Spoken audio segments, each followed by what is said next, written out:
Hey y'all. Hey y'all. Hey y'all. Can y'all hear me? Y'all mic is working. Hey y'all, Facebook. Hold on, y'all. We gonna get started in 1 second. Let me turn this music first. I'm gonna turn it down. Yeah. Sing it then.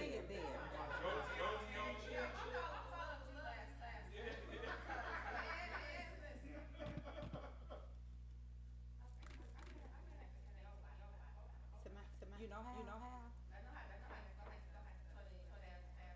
And somebody go to Facebook too. I don't know if I could do.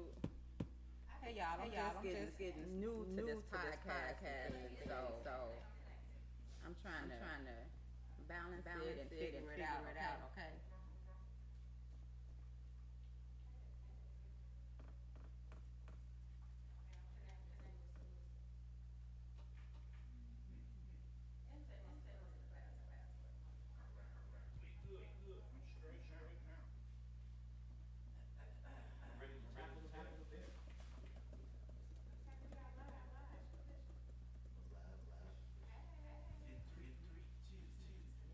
Y'all got the mics over there?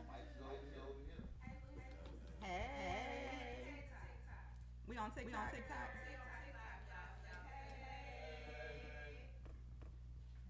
So welcome y'all. Welcome to Conversations in the Basement.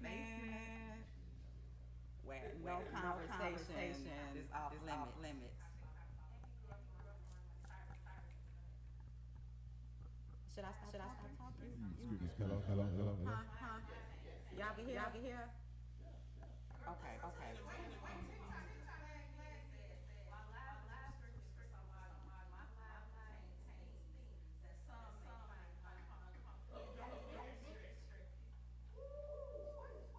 Wait. So the mic is picking up with everything y'all saying. So. Oh yeah. Hello. Cause You on there? So before y'all got here, and I know we're still waiting on a few more people.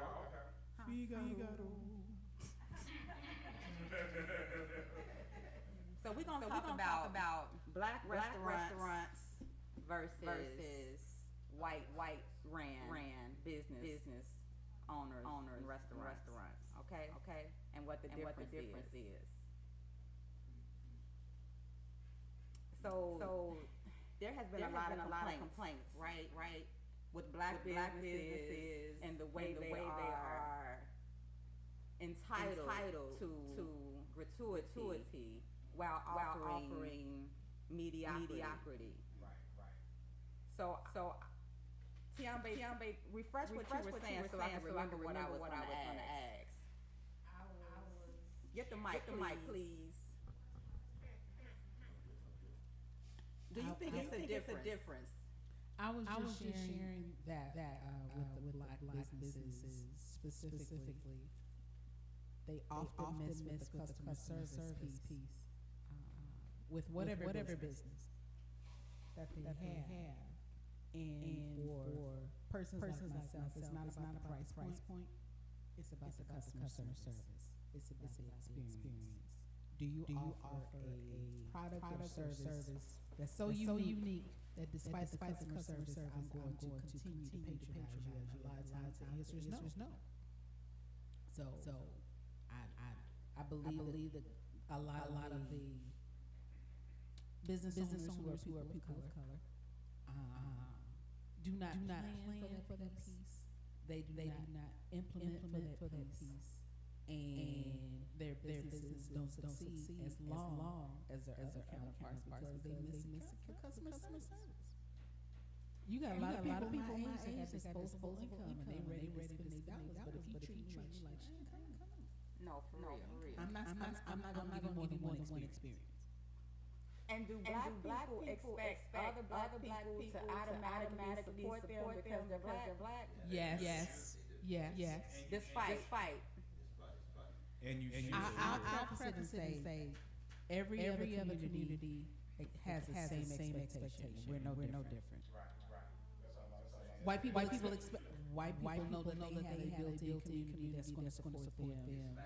Hispanic, Jewish, anybody else. Every ethnic group expects some level of support or a higher level of support based on whatever group they identify or belong to. No different than black people. I understand wanting our support, our dollars, but treat me like you a motherfucking business.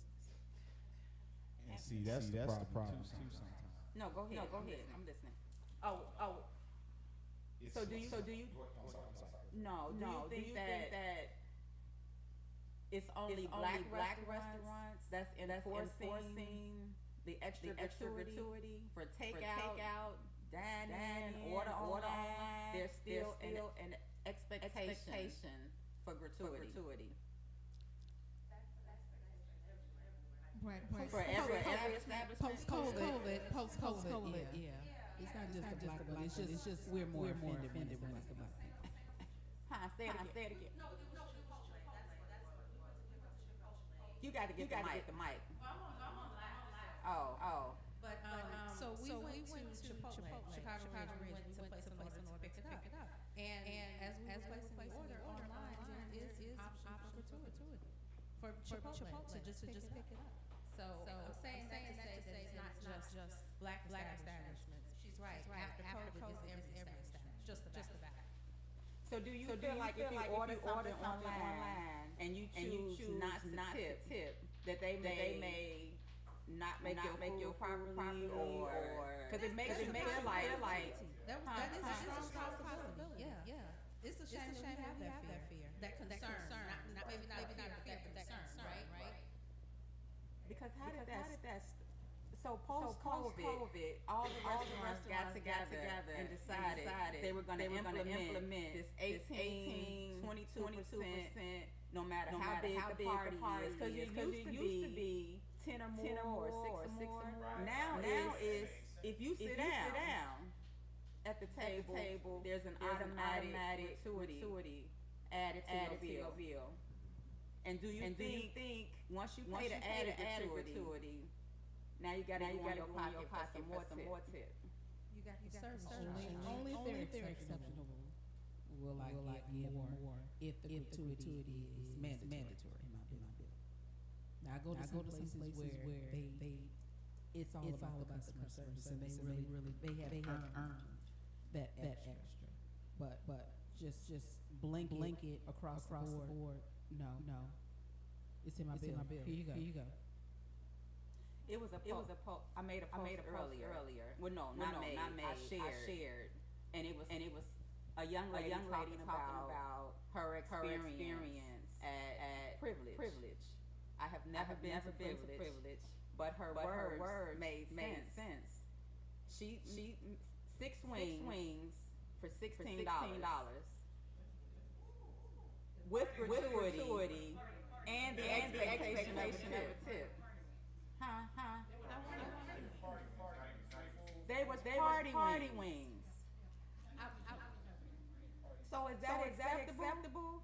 If you're going to eat at these establishments, yeah. And it's unfortunate. I'm not saying that it's right. I'm saying that if we're going to eat out and patronize these establishments, that's what we're paying for. I guess the experience, the outing, because it's not even necessarily the great food.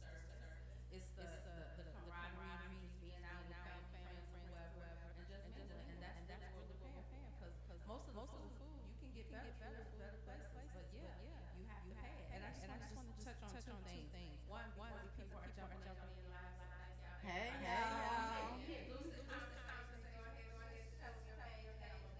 Please follow the page. Lucid Konversations is the page. Infinite Rarity says they need to pay. This one just got me. They need to pay to start the server wage in the first place.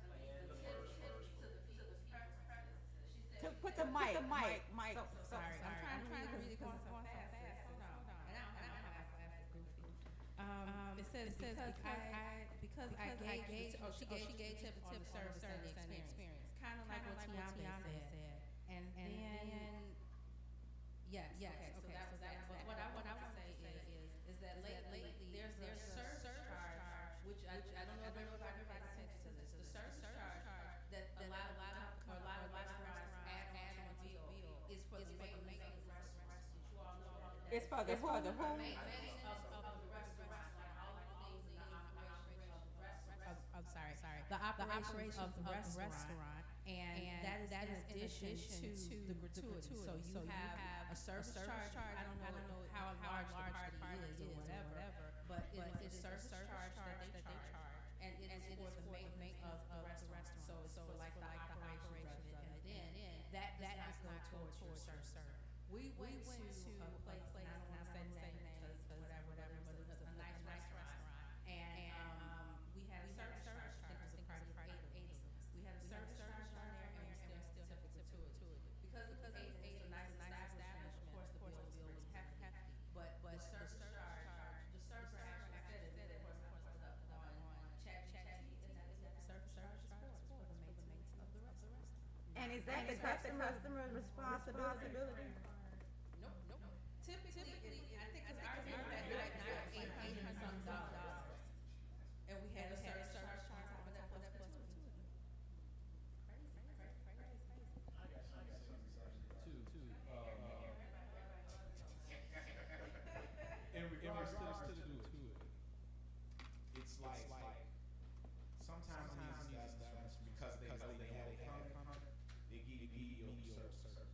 You know what I'm saying? Because I've been to a couple of luckily I've been to these couple of establishments with people that know how to speak up as far as because I've been to places downtown, gratuities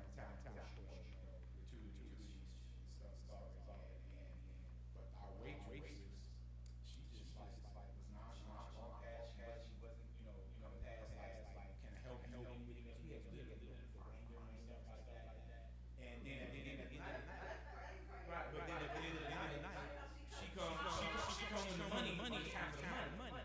And we like, no, you haven't even been set. You know what I'm saying?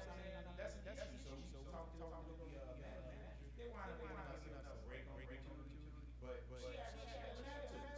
But you wasn't walking on your job because now you know you got it. You're not hospitable to people that are gonna give this to you. Because you know you got at least these things. You know what I'm saying? So you flaky about shit. I've been to a place. It was a high-end steakhouse. And this woman, you could tell it was a black period. Because she walked past, she served us first, and then disappeared. And then the couple that was like maybe 2 tables up to the right of us was sat down. She kept going back and forth. Them cash. She was asking what you want right past us.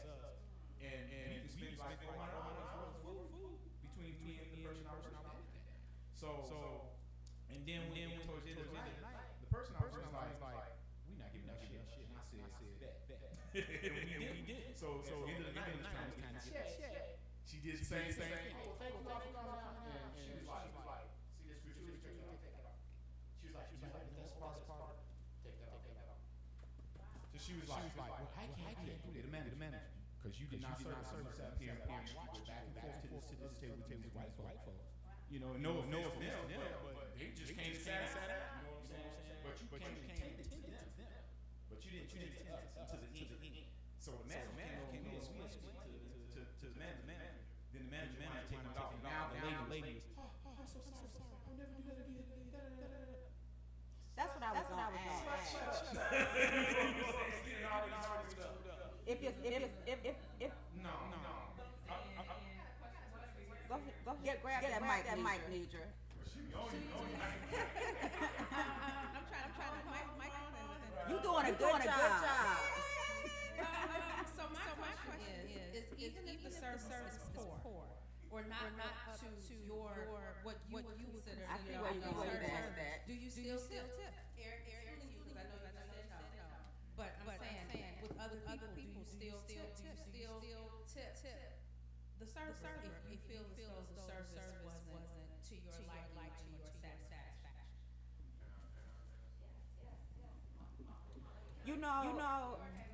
That's really a good question. And I probably a tip, but not as much. Huh? I mean, I'll be honest with you. If the service is horrible to a point you want to get where it's like, okay, you might see some racism. And from my perspective, I can't see you, Antoine. You gotta come to the camera, please, and get the mic, please. so I mean, I'm for one, let me make sure I quantify myself in the fact that I live far north side, but I grew up on south side and west Chicago. So on one end, I have to give credit where credit is due. Our food is phenomenal. You know, we going back child slavery, being able to take some of the less choice of certain parts of food and make it like delicacies. You know, talking about mac and cheese, you already know where that came from. Talking about how we operate our greens and what we consider soul food. Our food is phenomenal. The reason why I'm saying is I'm a part of north side. And you have a variety of everything, but nobody that's anything. So I miss the food on the south side and the west side. And my wife loves to go to some. If it's our choice, we'll go to where we. But I know this too. Real.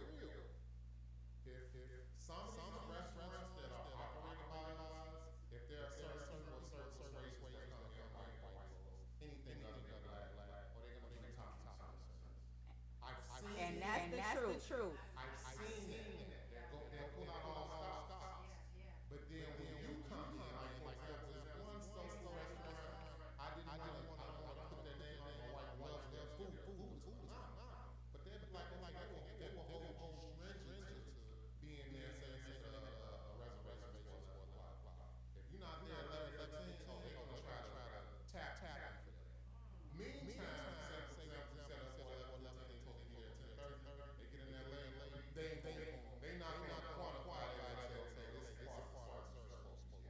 Now you're late, you're a guest establishment, but at the same time, you still expect a certain, you have this tight to your gratuity, so I think I kind of lost my question. No, that's okay. Yeah.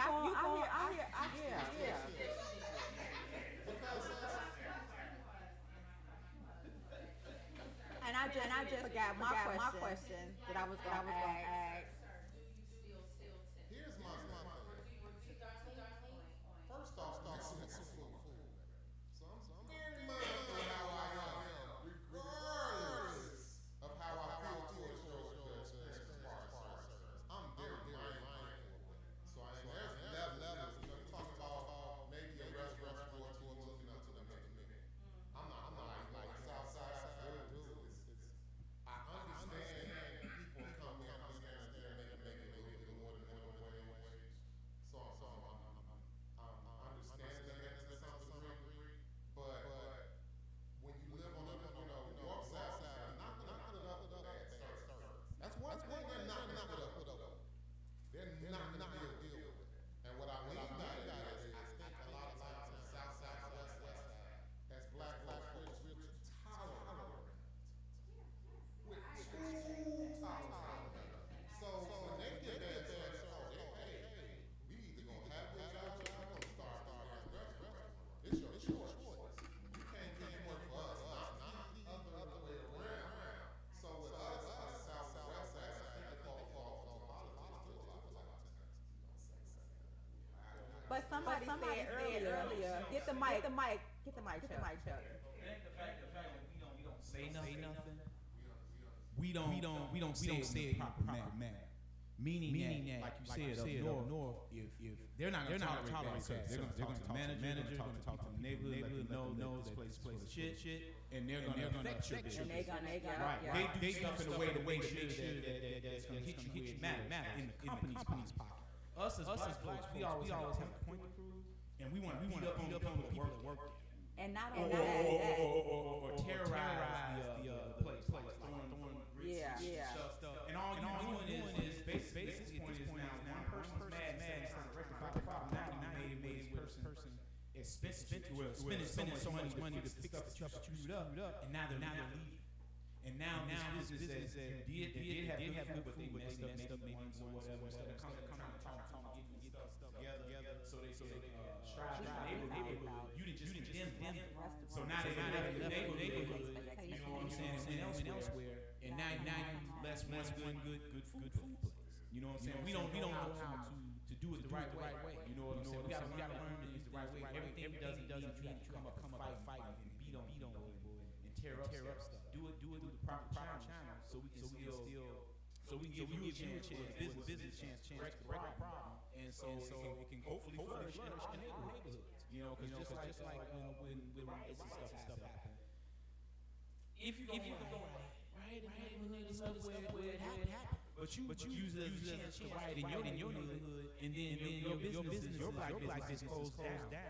And now you don't hear what I'll go here to Walmart and they look funny because they know fuck you just came from what you did yours.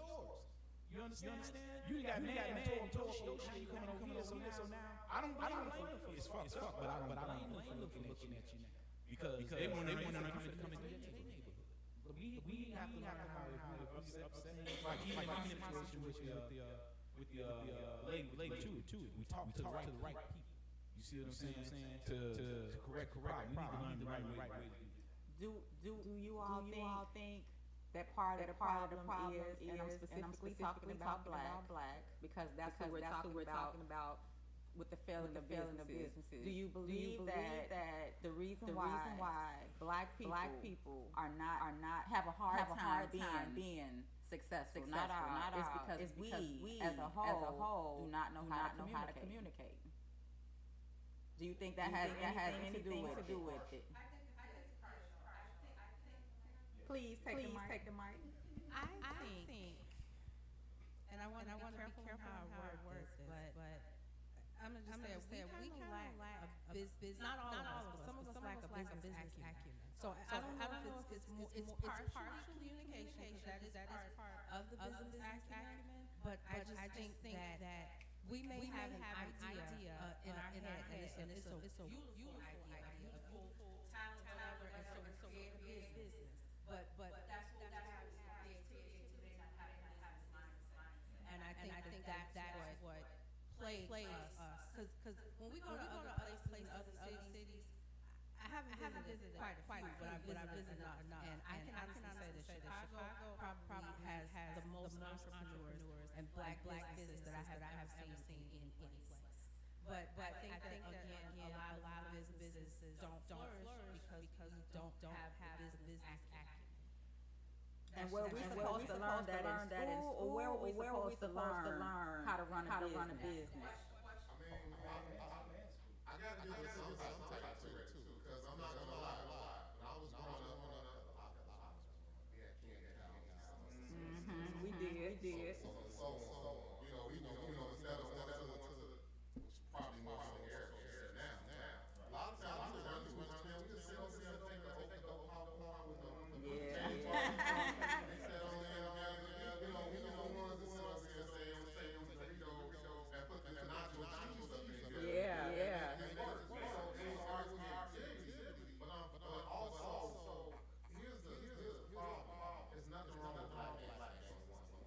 on the flip end,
said you don't smell it? No, you ain't wrong. You ain't wrong. And you ain't lying either. They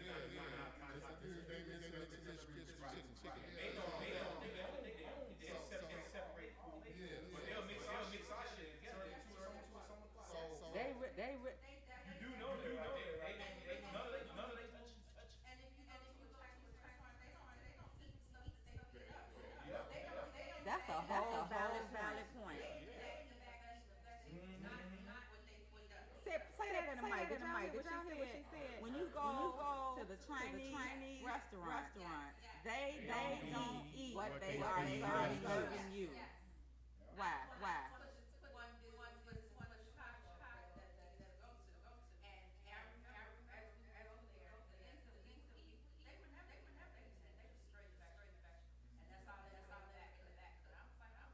I saw this video yesterday, and I know sometimes it's hard for me to decipher which one is AI and which one is real.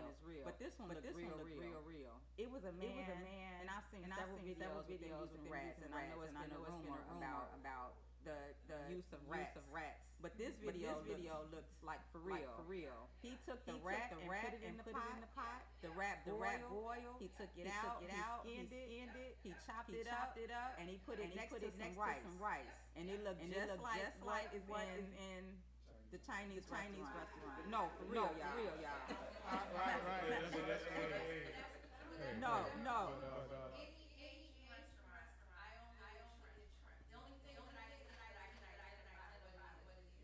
It's the shrimp. Because that's the only thing that is shrimp, unless it's GMO shrimp. But I'm saying, yeah, it's shrimp. Tasty rubber shrimp. I live there. Chicken, beef, so Have y'all ever paid attention to? Since it's Monday, y'all. Have y'all ever paid attention to the sodium levels on the back of food that's on the shelf, like those pre-made dinners, the sodium. Oh, but it's a wonder why people just. And I don't wish this on nobody, and I hope me saying it out loud isn't bad, but this is part of the reason why people are just falling out. Having heart attacks. Your body can't take all of that. It's too much. FDA or whatever allows it to be okay. Say it again. They allow it to be okay. The FDA allows everything to be okay. Because the same stuff we got over here. I mean, a lot of travel out of the country. They have some stuff that we have different names, of course, and it tastes different. But if you look at what's on it. It's made totally different. It's just totally different. Yeah. And it ain't that pretty say. Right. You know. It's just. When I was in Italy, I ordered a fillet of fish. It actually took 10 minutes for this fillet of fish to cook. I couldn't believe I was waiting so long because it was real fish. It was real fish. One more too before we Okay. When you were talking about like us businesses, how they health inspectors come to our black businesses. Here's another problem our businesses with that in line. They charge us. Sometimes we got to charge extra fire just to make sure that we can get like liquor licenses and stuff like that. And now the downside to that is. Now that we got it, now we got to make a difference. So now we got to hustle our own people just to make ends meet. So now not only are we trying to are we trying to make money, but now we're in a neighborhood where we have to tax our people just to make up for what they pay them to make a profit, and then you have the small community of black owners, business owners that are just greedy because they just hustle and make people pay extra just so they can get it. Because now you're trying to make ends meet because now health inspector and all that they didn't hit you kind of ways, but they hit you once, like you say that they wouldn't do with the Arabs or Chinese, and now you like damn, I'm in the hole like $3,500 or whatever. I we gotta make this up. Hey, that cereal $2.99 a box. It gotta be $3.99 now. And you come in the store like, man, fuck is this? You know what I'm saying? Right. It was like, hey, we gotta go up price. And sometimes they do, but then sometimes they don't just going up because they trying to gouge out your money. That's a problem too. And why do this is probably the last question for this. But why do somebody asked this question and it was valid. Why do we get mad at us if we have a complaint about a black business? Why are we not supposed to have a feeling or express our bad experience just because it's a black establishment?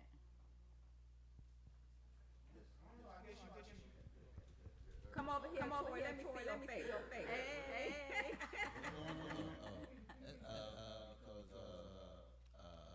You being black, you supposed to. You're not supposed to complain. No, you supposed to. Ain't no snitching. Right. So you just supposed to accept it. You supposed to accept it and let them charge whatever they gotta survive. Okay. It do feel it's like different. that. Right.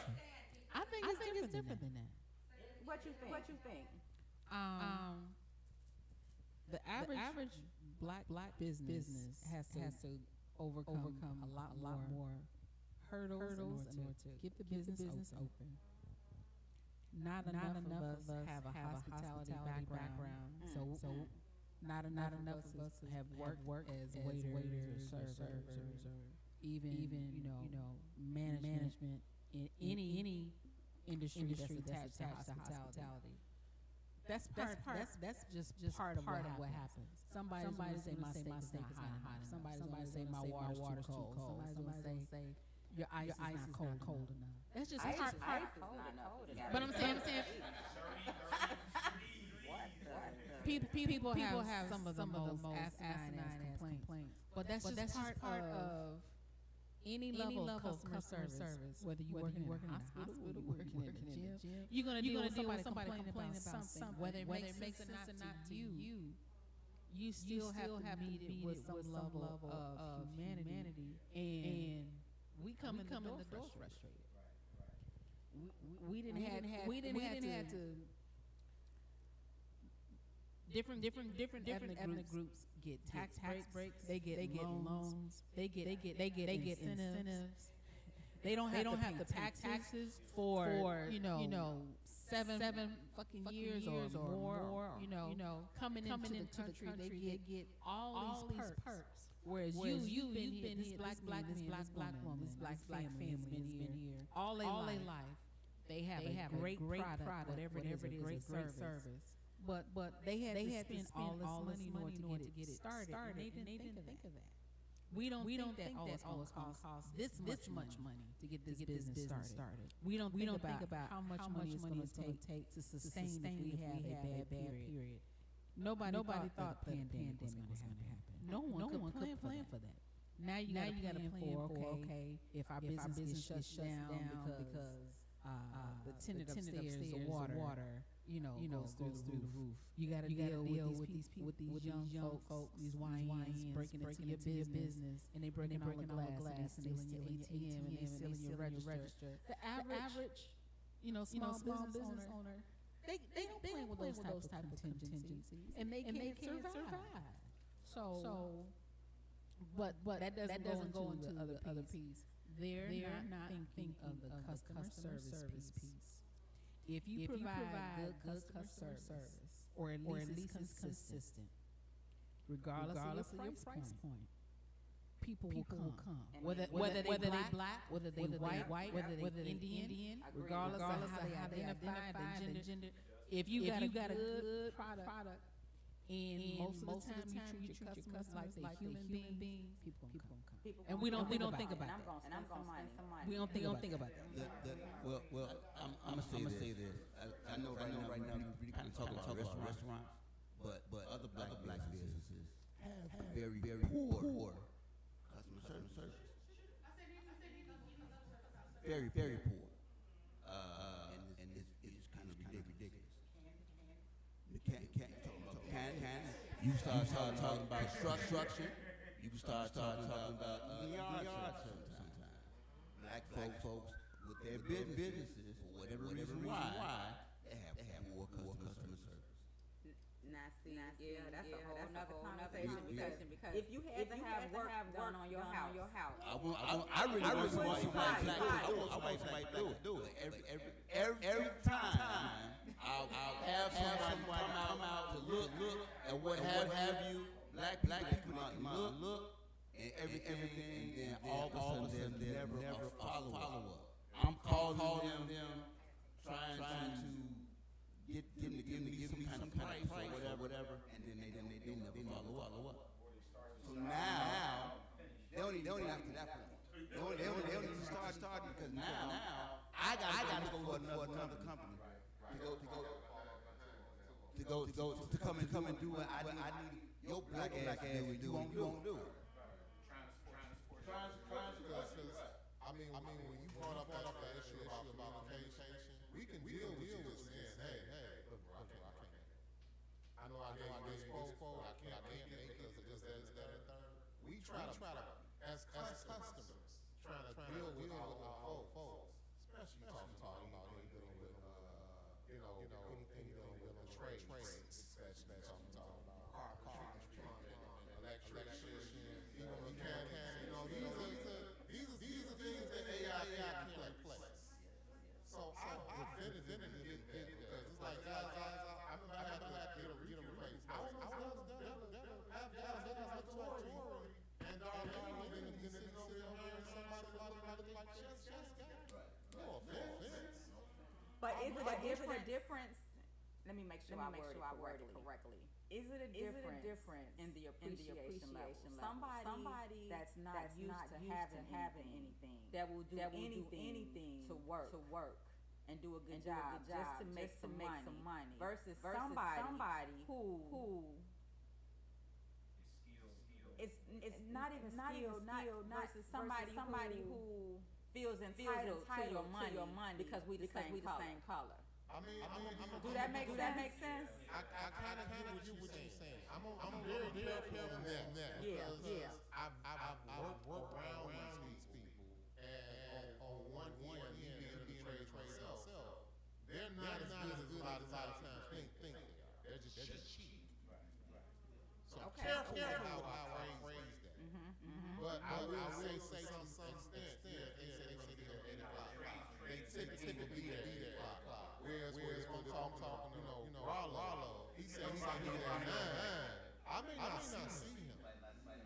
And then I want to do because people, I mean, age is not whereas I tell you somewhere, I'm gonna call the word or break my neck. I could it's to disregard hell, because I'm honest with you, real estate.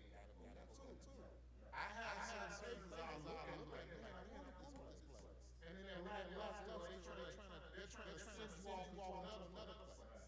And then if it's very much wanted property, sometimes you gotta go what people look like. And that's what I heard. Yeah, not just because black folks. It's also because of access. Explain that. The access. Some different race of people have certain lists of certain like it's like for example, I'm over there. Go ahead. Get the mic. So whoever gonna talk, I just need to hear y'all. Okay, Mike. Hey.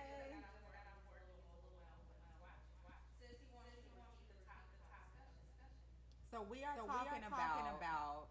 I don't know. We kind of switched it up a little bit, but we're basically talking about black establishments, why they might not be as successful as other establishments, the expectation of gratuity with mediocre service, right? And that's it. That's what we talking about right now. Did I miss it? Yeah. But to try to answer this question, you didn't. But okay, for example, north is a little different from the south. Okay. So respectfully, not respectfully, trying to get this right context. Up there, white folks got post and up south, down south. Let me get together.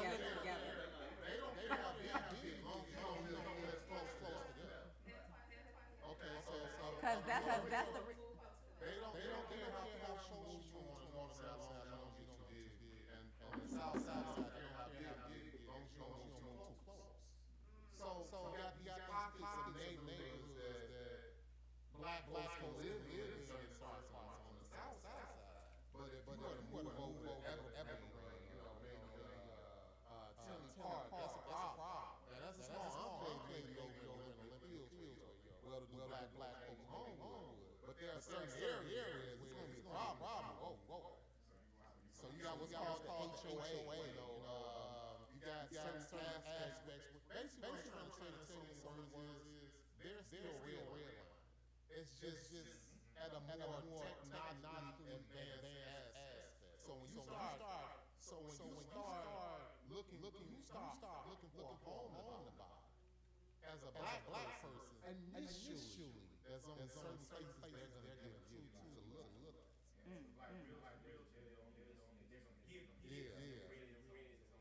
That they get the section off. And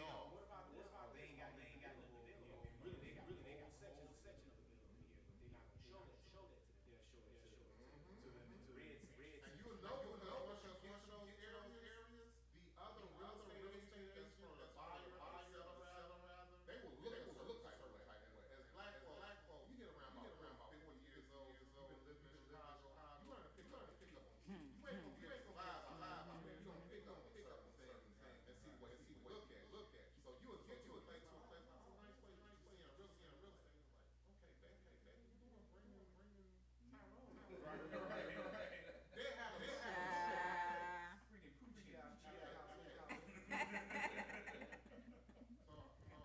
It was something to what Antoine said. And I'm agreeing because I live in the area. Evergreen, I'm on. And we do not have a lot of black homeowners over there. We are very few and far between. They definitely make us register every year. We have to fill out residency forms. My daughter grew up in the school system, and it wasn't until we got to middle school that I didn't have to show verification every year. So that's definitely right. We are limited. I have family members. My cousin does own a home in Oakland, and I also have a cousin who owns a home in Evergreen. But we are very few and far between. We are at Beverly because Beverly is still Chicago, and Chicago still has its pockets. But he's right. It's only so much that they will allow within my area. So when you say maybe I missed it. When you say allow, that means who can come live? Yes, they definitely regulate. Just like yes. Is that legal? It's not legal. How you gonna It's prove it? like one of those situations like if you go for a job interview and they discriminate against you because of your age or because of your race. It's not legal, but you're very qualified for the job. You're very qualified. You may be qualified for the position. But the thing is that who's going to know and how are they going to find it and how are you going to prove it and all of that. So they're right. Because I definitely feel that if they give you real estate, they're not going to give you the cream of the crop. It's only a certain area. And I'm going to just say this, and I'm going to let you speak this. I live closer to the Chicago side. Pulaski is the dividing line. So I live closer to the Chicago side. The further you get west, like maybe Cicero Central, beyond Central, but it's not a lot of us. Now when you get to Chicago Ridge, it's a few speckles of us. It's not a lot of us in Chicago Ridge. So when you say well, it's a lot of Arabs. Yes, it's a lot of Arabs over in the area. Bridgeview, Chicago Ridge, Orland, Palos. Yeah. so when you say you have to register? Like what are they looking for I have to prove residency. I'm a renter, so I do rent.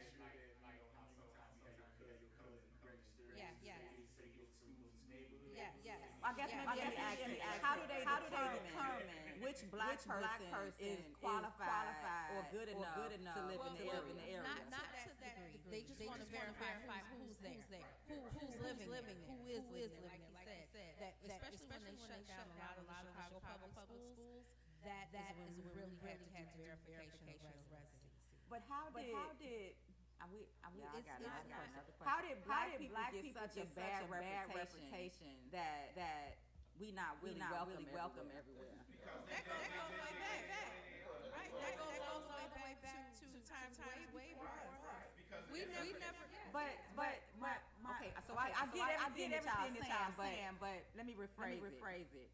Everything that we know, we were taught. Every example that was set in front of us, we follow. Generationally, traumatically, all in the same category. So why is it our fault that we don't know how to act? We not allowed in certain areas. And that's the thing how to act. It's just that the way things for years, they make sure that at least in a certain area, a certain box, as he said, so you don't get big. But why though? Why? That's just the way it is as far as like different races. Like I say, If I may add, I have to go back a little bit. When we talking about, maybe back before black structure, because talking about black structure, we literally tried, all right, this is ours. And hell, tearing that up, talking about Rose, you talking about Toast, you talking about Green, when we just said they didn't like us, they saw they were actually coming off a little bit better with us, even though we were given undergirders and we were given a homestead act, and a lot of the people that were coming over in those migration times from different countries. You gotta understand, some of the slaves, we were the best artists, we were the best craftsmen. You had more people than just George Washington that was making, that was figuring out 300 different ways to use a peanut. Part of that was because it was a very, very society. And there you go. So we kind of engineered the Industrial Revolution and bringing ourselves into a first world country. And then everybody came. So when you're looking at the 1910s where everybody's coming to the other island, that was basically a rally call, like, hey, come on over here, because at that time, if you needed something built, it was like going to a black person, you saw a white person using it as a weapon versus using it to build a house. If you need that stuff done, the slaves and all that kind of stuff, they were doing. They just weren't getting patents. They created the patent house, and the patent office created the actual because it made our job easier. And so when they came over, now they got all these unions. And the unions put us out. So we also have what's called Westinghouse. So, back in those times when we had a very society, we had being taught certain things as far as the trade, taught certain things as far as home ec and all those things. But as you start going, when we talk about Chicago, we probably about 2 generations away from our families living over in Mississippi and come south. So when we came up here, daddy days, like, you know what, all these Negroes are in one spot. That's why we make the project. Your grandpa tell you, the project was clean. And we had this place look good, blah, blah, third. And then they kind of turned out because what you understand is with us being on the bottom echelon society, they made sure that, hey, when they come in, we already going to come over here, or we're going to let us part. So that's already preordained, so to say.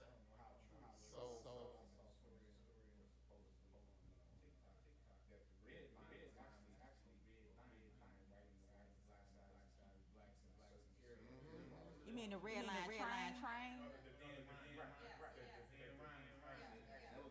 What y'all say? So the black people is east of the damn line?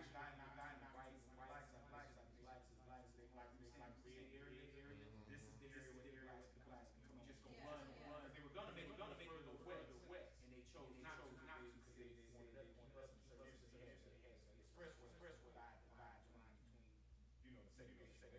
So the Dan Ryan was it black east, white west, or how did it go? I think the way they were saying it was originally was west. So I mean, just also, if I may just slide this in. Yeah, come on. I just talked about the pads, but I must say this because I'm seeing it over on the west side. I'm seeing it in certain parts of the city, even with the Puerto Ricans they call that. I can't think of the name. But you can see what Wicker Park, it's mostly whites now. They call yups. What I think a lot of people understand the Humble Park. So what people not understanding now, a lot of people don't understand. Living cold. On the south side, in the next 20, because these whites operate next 20, maybe 40 years, they want to take all this stuff over and have it like a park. And what you see is, this is why we turn on the news. Oh man, you know what about black in Chicago? They're making all this stuff so bad, whereas we see at one point, maybe 5, 10 years ago, a lot of black folks moved down a lot of folks moved down south Arizona. So they're selling our property. They were doing the same thing in the Bronx. They were doing it in New York. A lot of people over to South Carolina. But they're not understanding those brownstones, those 3 flats, and this is going to convert me a little bit of the even gas. They'll take a 3 or 4 flat. They'll take the top floor, make it to their office, and have a garden around the top of the roof, and then they have one floor just for the culinary, before the wall windows. They'll have a basement that's just for decoration. They should have a table down there. They're going to sauna down there. They're going to buy that place for $400,000, and after they get done, they're going to sell it for $175,000. Easy. They'll take a patio on top of the garage and make that into one of their hangout spots. What they do, and then we talk stuff like Obama library on the south side. They're not looking at those property lines down. It's going to be to where they're properly charged. You know. One other quick just to talk about when we were talking about expressway. I think The east, the black. I don't know. I think you know the area where Oblak 63rd and King Drive. Before it was Oblak. Remember back in the day, it was fun time for white folks called White Town. It was called what? I didn't know that 63rd and King Drive. That I've seen. Oh, on 63rd. That's why it must have been on the east side. I remember at first it was a little like carnival place for white folks called Whitey Town. And only black folks had to go in there that work there. And then as the years went on, I think something had happened. Because I watched this little like skit about it. And then since they couldn't do that anymore, they condemned the place, and then they put buildings there, which is what you know now as type of buildings, projects or whatever there. So and now.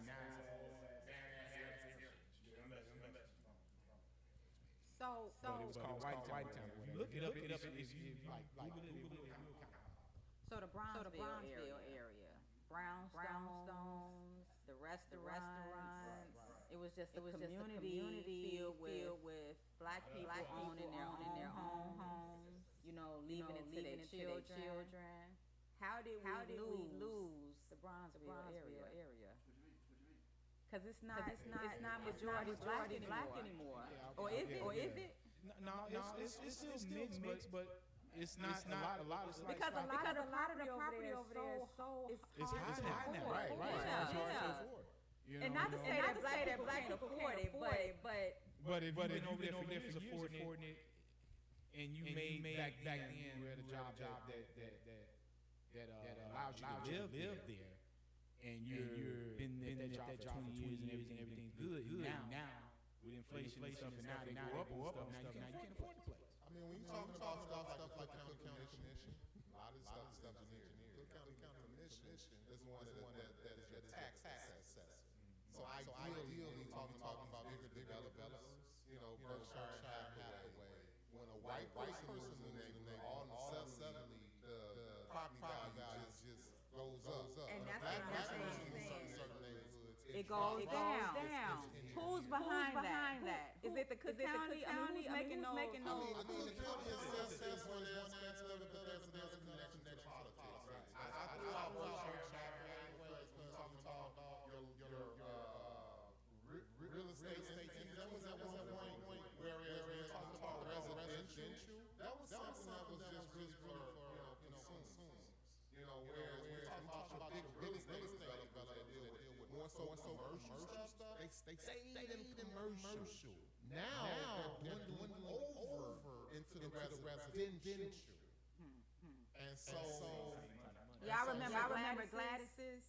Yeah, it was 43rd and Indiana. And so I don't I don't know if this is actual fact, but it's what I heard.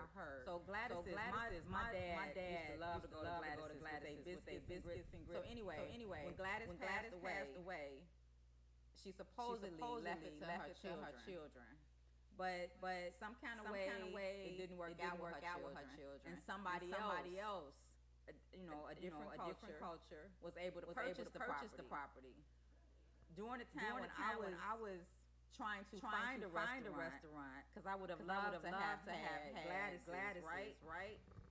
The alderman at the time, and I don't want to say her name, but she used to wear these huge hats. The alderman at the time. The alderman at the time wouldn't even meet with me. Wouldn't even have a conversation with me because I didn't have enough money. And I think Gladys is still closed. Nothing. Yeah. Man. if I may say, respect, I'm about to walk. I'm sorry, because it touches me when you say that. Say which one? You know, for us Gladys, because it's like there was an original generation like all the, hey man, I'm thinking of this going being entities with us black whereas sometimes the entities that come behind they're not on. They're trying to cash out. They're not investing in that. Yeah. They trying to get that money. That's it. This has Memory, yes, value. Whereas when it comes to him, Work with me. with a lot of us with certain generations, maybe our that came from the project always place, and now when it comes down to the generation right behind, they sold. See. We see that a lot. When they bought it, I'm just trying to special they got a place to stay. They got. And the other person came to him like, yeah, I'm thinking different. No, this is I'm tricked. Because I'm tricked. No, for real. It tricks me because in our black community, we have so many homes that are just dilapidated. Doing nothing. And black families own these homes. And then they like, oh, somebody want to offer $30,000. Okay, take $30,000. Now, somebody from a different race, now they own the property. Own it. And now we're trying to figure out how are these other people getting out in our community. Because they come in and buy shit. Granny and Pop not here no more. We gonna sell $40,000. All four of us, we can split it. Everybody, we get $10,000 apiece. What? So we're gonna switch it up a little bit. So Tiambe asked, I forgot which post it was on. But the question was, what does disrespect look like?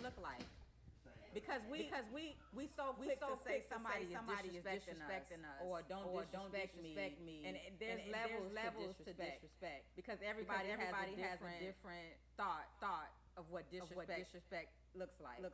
So what does disrespect look like to you? And it doesn't matter the person because disrespect is disrespect. I mean, okay, for example, maybe in the house. So I'm watching what I let out behind, making sure I put stuff to the garbage. You know, I'm making sure that I operate in a certain form and cut me off. This is your house. No, respect. Same with this, brother. If I give you the car, hey, I'm not gonna pop my drink up in the car. If I'm dirty, tell them, hey, I'm here. Right. If okay, on the trade, before I start operating on your life, I gotta go to a junction box and buy some things. This is respectful. This thing take me out of here. That 220 I'm not trying to. That's respect. I understand the value of something, and I'm trying to articulate that into the relationships. I think that's really where you coming from. You know, I'm assuming that's where you're coming from. Like for example, I'm gonna be a little bit vulnerable. My younger son likes to like my mom. And I had asked that question, like, look, do I call that mother a name? Okay, do I cuss out? Do I put my hands on that? Yeah, I see anything. No. You know what I'm saying? She said I was rude. And I know that I was and I can't be that. And I'm kind of sometimes down that pump my brakes or not. They say something, but I ain't gonna lie for it. Tell her today. I'm not gonna lie. I'm gonna be honest. I think the respect aspect was overlooked again. I want to give my daughter room to say, this is how I feel. Without chunking all over.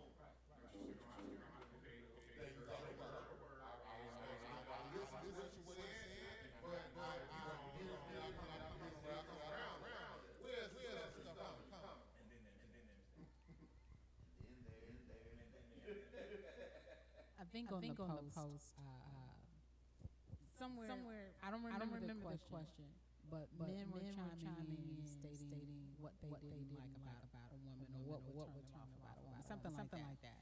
And it was almost unilaterally the men were saying disrespect. The question came in, disrespect may look different from one man to the next. And so can you qualify, can you explain, can you clarify what does that look like to you? You know, what does it look like to you? What does it look like to you? What does it look like? Because it's not the same. How it operates in a dynamic of a relationship may not operate the same. A girlfriend may be able to get away with certain things that a wife cannot. No, I'm saying in essence, because it's tiers, it's levels. I'll be honest with you.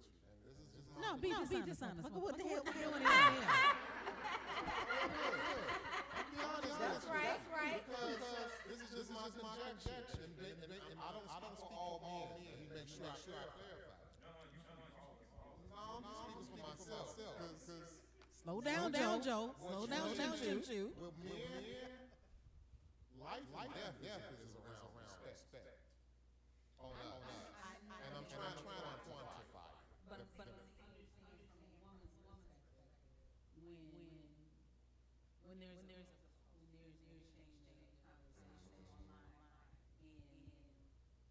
online and all these guys are trying to disrespect.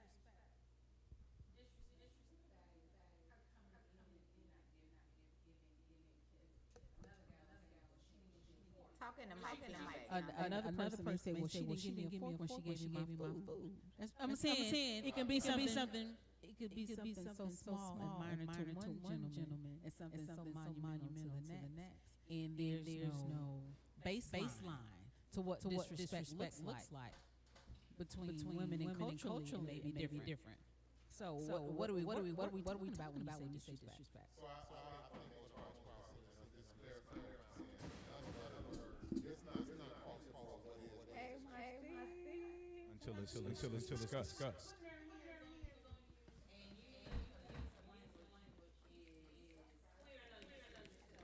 understood disrespect.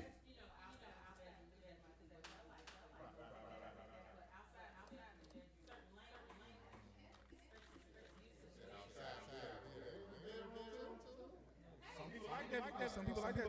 Keep your stuff in the bedroom. Sometimes you all type of bitches and hoes and smacks. So Steve just walked in. We're talking about Steve. Come over here, like behind the couch, so I can see you. Like bring a chair over behind the couch. We all punish. We gotta. Not right there, like behind, so I can see you. So you in a relationship. You in a relationship. Man and woman, two men, it don't matter. I really hear women say that men are being disrespectful. I more so hear men say that they are being disrespected. So in a relationship standpoint, what does your girlfriend or your wife, what does disrespect look like? So you saying women are disrespectful? It's not that I don't hear. What I mean is men are always saying that they're being disrespected. Right? Okay. Right? It's not that men don't disrespect women. It's not that. But I just hear it a lot. Just like I hear men say a lot. The reason why black women aren't protected is because they don't listen. I don't hear black women saying the reason why black men aren't protected is because the black man seems to always have an issue. So we're trying to understand so we can do better. What does disrespect look like? And is disrespect really disrespect? Or is it an insecurity or lack of self-confidence that may be triggered that makes you feel that you have been disrespected? Because triggering is for real. Get the mic, Steve. Test it. Come on, DJ. Sound like it's on. But I think that I have seen scenarios with women. They do talk to their man like any kind of way. Like any kind of way.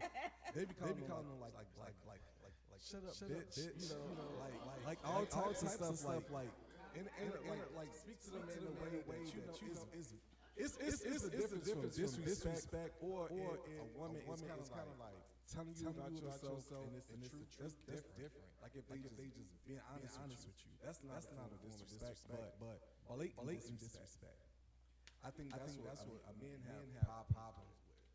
And sometimes like not all women, but some you have some women who just not know how to talk to their man. They talk crazy to them. So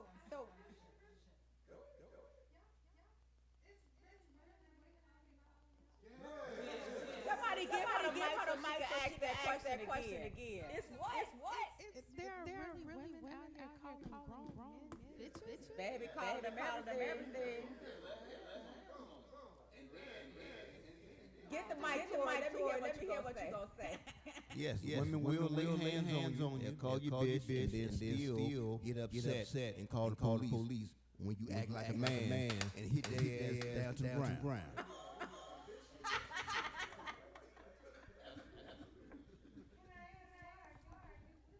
Get the mic to hear that question. What you say?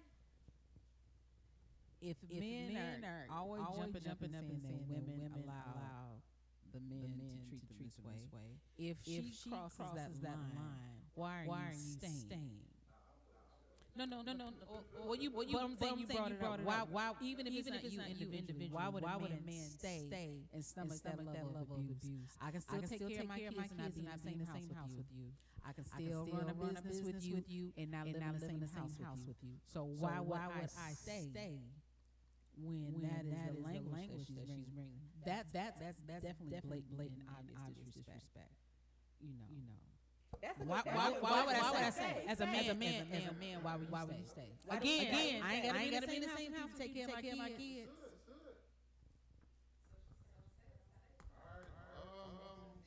Might not like the answer, but I'm being honest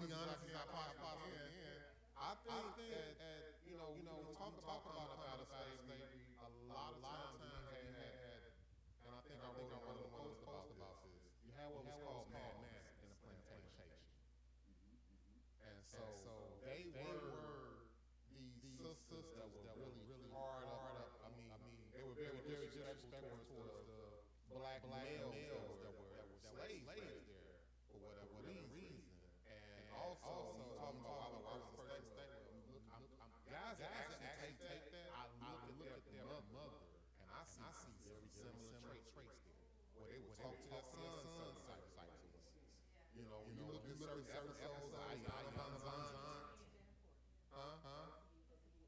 No, it's not the picture. I get you. But I'm saying you got a lot of guys. When you talking about mama's boys, or when you talking about man, we get so used to that disrespect growing up little. When I was most of the time you saw kids in the corner, like black boys over there. We talking about the demographics of going into behavior disability classes. I was seeing more black boys and sisters talking about autism, same thing. Talking about they got so sensitized to the disrespect. They know that's what it is. You know, but at the same time, they're so used to it that it seems abnormal almost not to have that there. And it goes back generations. You know, I always see the depiction of, you know, these abusive men. But a lot of times they are men that are well abused and psychologically broken to being acceptable to that stuff. I think that is all. I just Go ahead, I Nate. definitely think Antoine is cooking right here. I do know. Thinking of a man that I know who he dealt with that from his mom, and that's what he I felt used to. And I can see that. Definitely see that. And that those types of things like when you said the only thing I disagree with is when you said that they don't know that it's abuse. Or they know it's abuse. And I said do that because they might not recognize it, so used to it. It's just kind of Stockholm syndrome. You stay with your abusers. Yeah, I mean, I got some family members, and I saw how they was with them, and I'm seeing how they are with ladies living with other women should choose to have children. Man, it's consistent. I'm honest. Because you said because say that part again. Because a lot of examples with some sisters that love y'all father and y'all in relationship, great relationship with y'all father. A lot of times you look some of those characteristics in your sisters.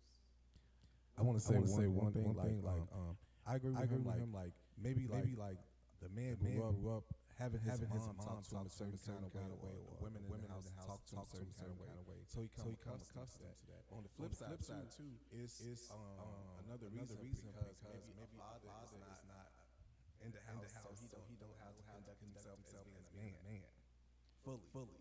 But the thing that Man, no good father. But let me ask y'all this. If you in the house, because we don't really know that we're being abused, like somebody said. But if something doesn't feel good, right? If it doesn't feel good for me to be called a bitch, even though that's all I know, that's all I've seen, that's all I've heard. But I know it doesn't make me feel good. Isn't that enough to make me not want to hurt someone else? That should be enough. But so why are hurt people still hurting people if we don't like the way hurt feels? So, but at what point?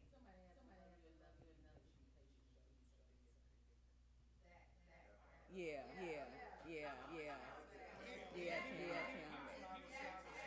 Get the mic, Chuck, baby.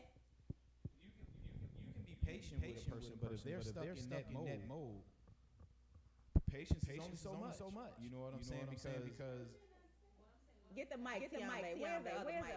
Because y'all. We gonna need you about this mic. You triggering. Okay. even with the patients, they don't necessarily have to stay till the end. But someone who's patient enough to show you, okay, there is a different way. Or this person treated me a different way. It may take them loving on you for a while and say, you know what, I gotta let you go.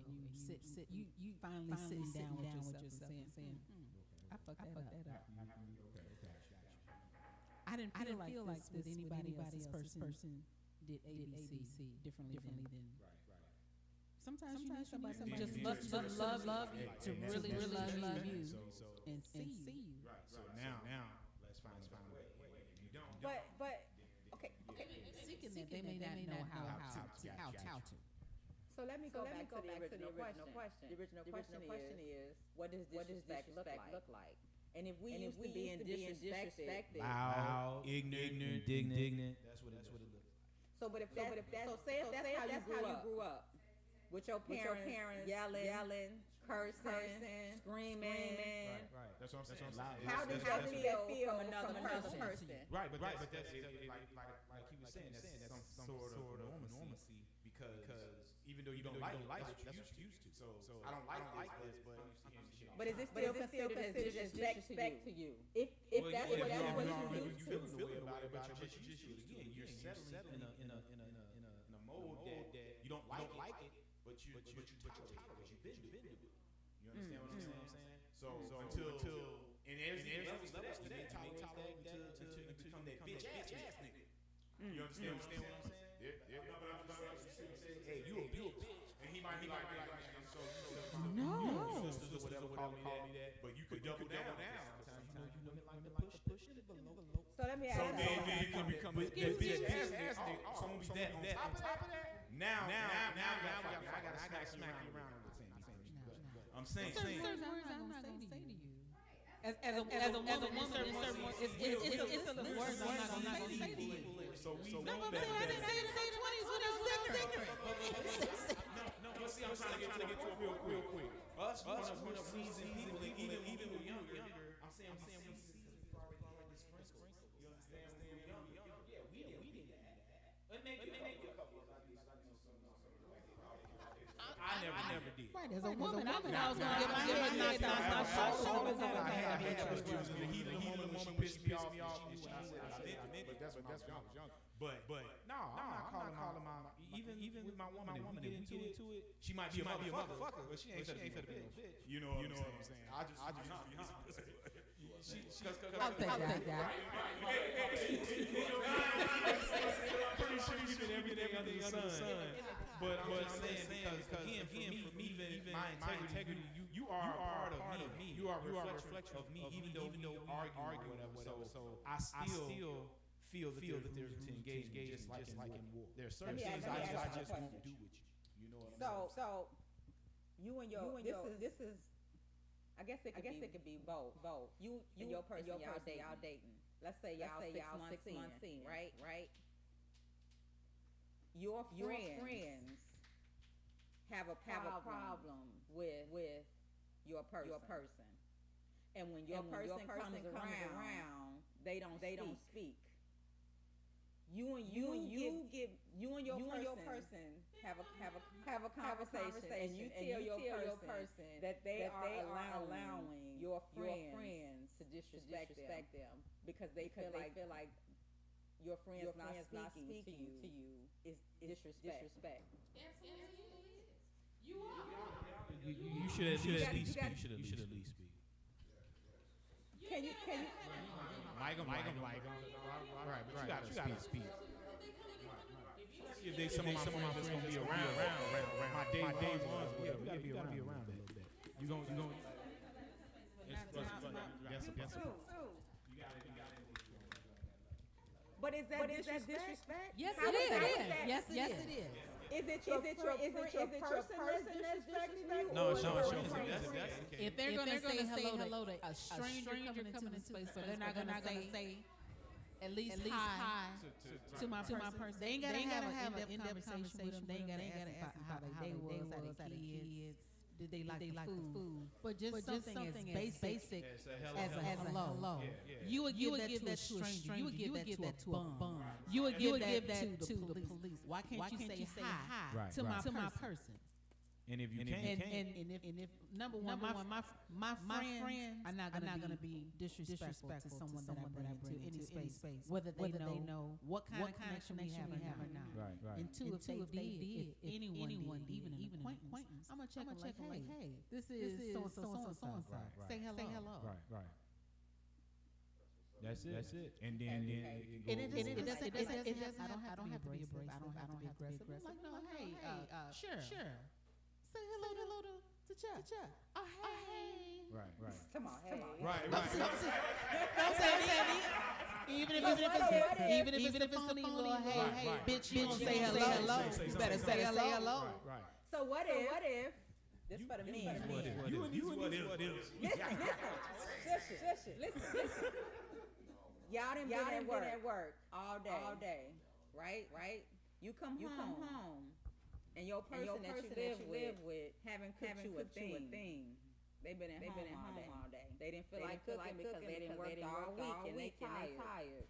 But you at work right now and you tired. So you come home with nothing. Is that disrespect to you? What kind of communication? Yeah. There was a communication. What kind of communication did we have? Right. Did we talk about that? Y'all talk all day. No, but I'm saying as a couple, saying that, you know, when I'm coming in a long night, do you automatically cook? Because she might be trying to cook, but if I walk out the door and there was the arrangement that we made, then at least say something. Man, I'm really tired. I can't. But you just ain't shit. And that was the arrangement. It could be a form of disrespect if it was talked about. I mean, what do they do? Are they firemen? Are they a nurse? No. This shit is. I'm not trying to be funny. I'm saying. It don't matter. Doctor, firefighter, they make 24 hours on, 48 hours off. What is life like for that other person? Are they completely tapped out? And again, what kind of communication do we have? Did I just assume that they were supposed to have something cooked for me simply because they were at home? Did we check in? Did we have a conversation before I left out? Like, hey, do you want me to pick up something? I'm leaving work. Hey, I'm tired. I'm leaving from work and I'm on my way home. Are we ordering anything? Right. You know, what are we doing for dinner? But I ain't gonna lie. Just something, you know. Plain what are we doing for? We're gonna have a communication. I'm not gonna assume, and they're not gonna assume that I'm bringing something. Let's talk about it. Let's talk about it. It's key. What you say? I knew of a couple Wayne. Nobody name, but the one that they both work. The wife always cook, and the husband never cook. But when he come home, we always expect. But then if she work and come home, and then it ain't nothing. And then it's like he'll go. So what we gonna eat? Some motherfucking air. He a little fat, not real fat.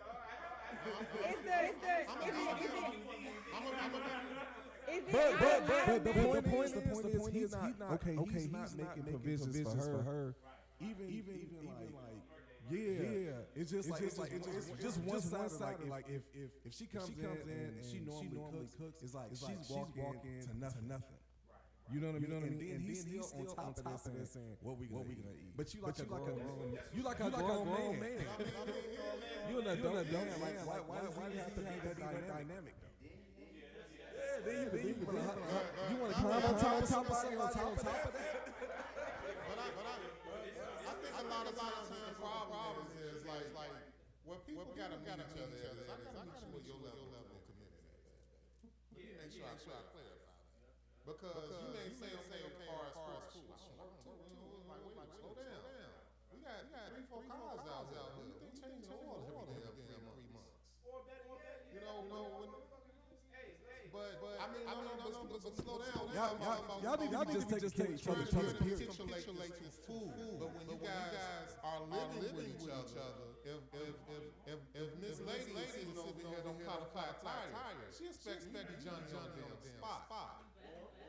And I'm cool with that. I'm cool. You ain't nowhere in here you want one about to be sitting on the side of the street in the rain. And I ain't taking care of that. But at the same time. So now when we bring this aspect of food up, man, if I don't work, it's not. I got you. But I'm saying, if he can't keep the order food to now chef before ID. He need to order food if he can't cook. He need to make sure she eats too. But I'm just saying, I think a lot of times what the imbalance comes is when you expect something and that's not equal what you're getting. So I think a lot of times what happens is me and these are non-negotiables, and these are things that I expected but not said. You expect certain things naturally as a man from your man particularly. So when you come around food part, it's like you can't sit in the crib all day.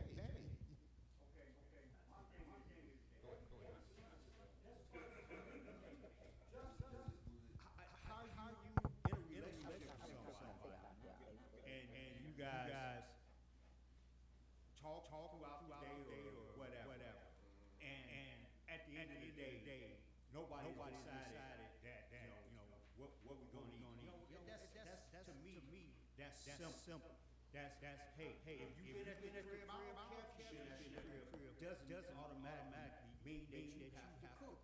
I've been at work. Don't mean that. Sometimes I may come home and cook or whatever. But if we conversate during the day, hey baby, what we gonna do dinner tonight? Plain and simple. I mean, why people make it so difficult? I mean, it's plain and simple. Simple communication.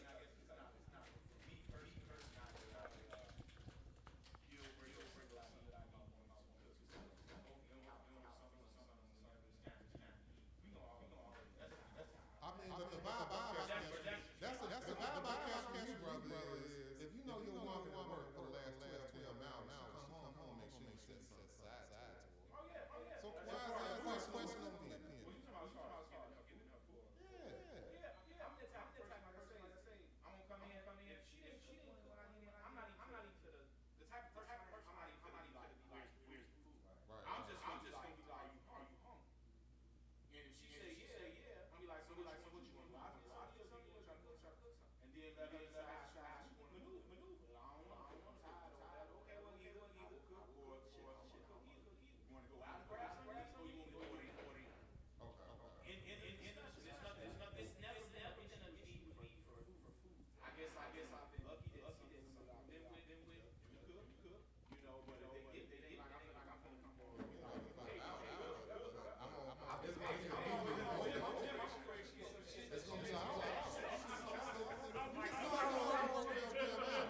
So cooking, not cooking is not a form of disrespect. Okay. Yeah, some people like some people is. I'm just me. But then again, like from the topic that you're using, then we're talking about that is a disrespect. You understand what I'm saying? Right. So. I mean, what I'm Because you're saying what it look like. Right. Yeah. So this is the way the topic is going. Food is a line of disrespect. Assuming think it's going to get away or discuss that you need to cook it. And I come home and cook it. Then if y'all talk about it, then under certain circumstances, I guess it would be a line of disrespect for that situation. Not for me. Is that communicated to your partner? Because a lot of times. So now I can't even disrespect, but it will be because now it's like y'all talk about it and you feel part of the deal. So now communication. So now okay, baby, what you saying? You gonna cook it for me? You're not cooking. So what? It still needs a conversation. Can I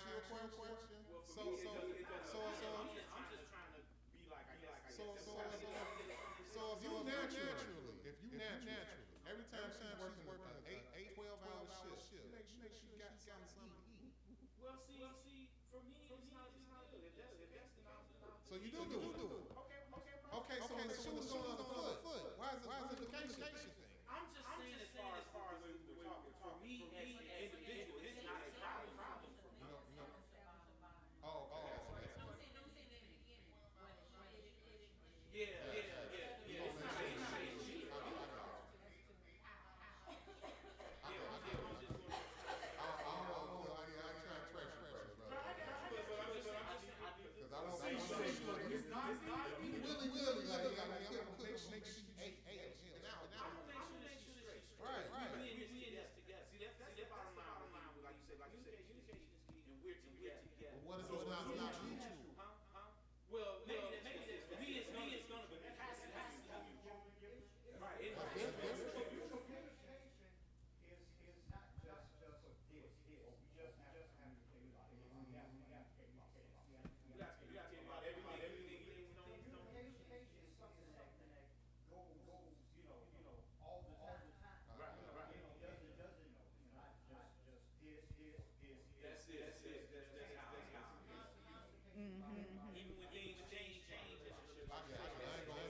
So what would give me an example of what disrespect would look like as a deal breaker?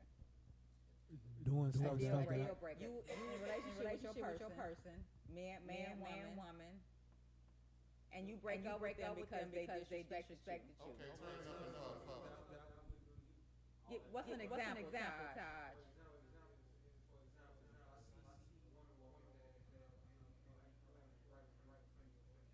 That's definitely disrespect. Yeah.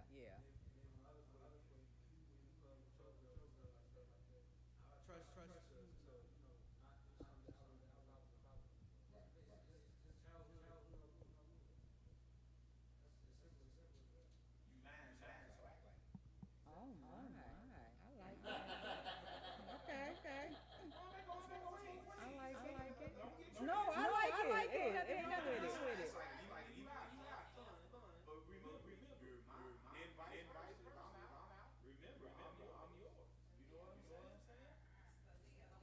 That's that Leo, for real. You mine, I'm yours.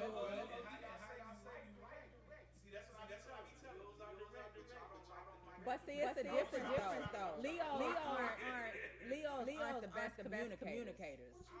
Leos are not.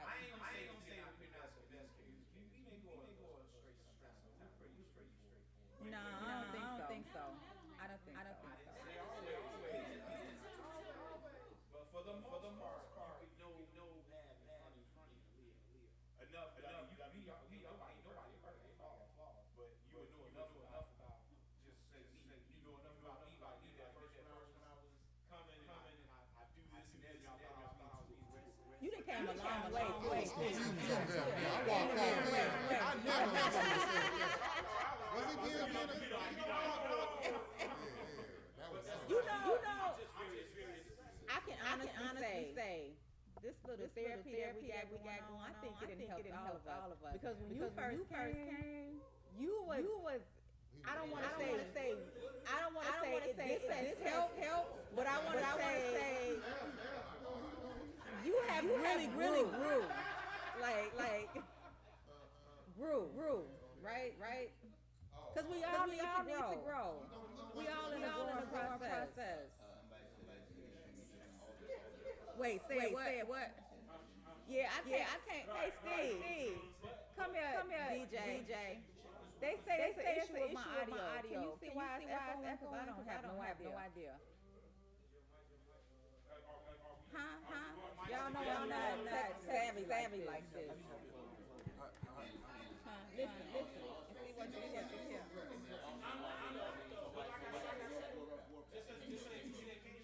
Tasha. What I'm doing wrong? It's not me.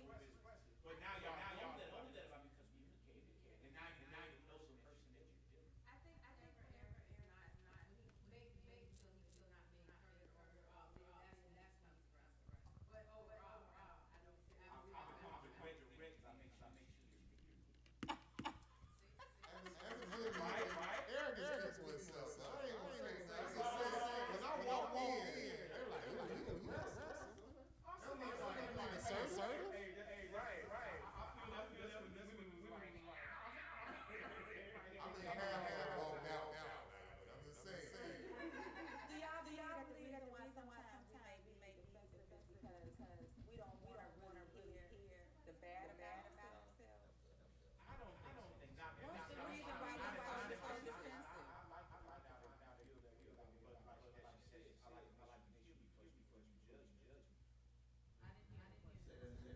So the reason, a lot of times we can't really have conversations with family members, friends, significant others, because the defense be up, and as soon as you say something, they ready to spaz out. So is the reason why the defense is so high is because we don't want to hear nothing bad about ourselves? Oh yeah, for sure. There we go. They really do. I know what it is. when you're truthful, the truth hurts, and that's just human nature.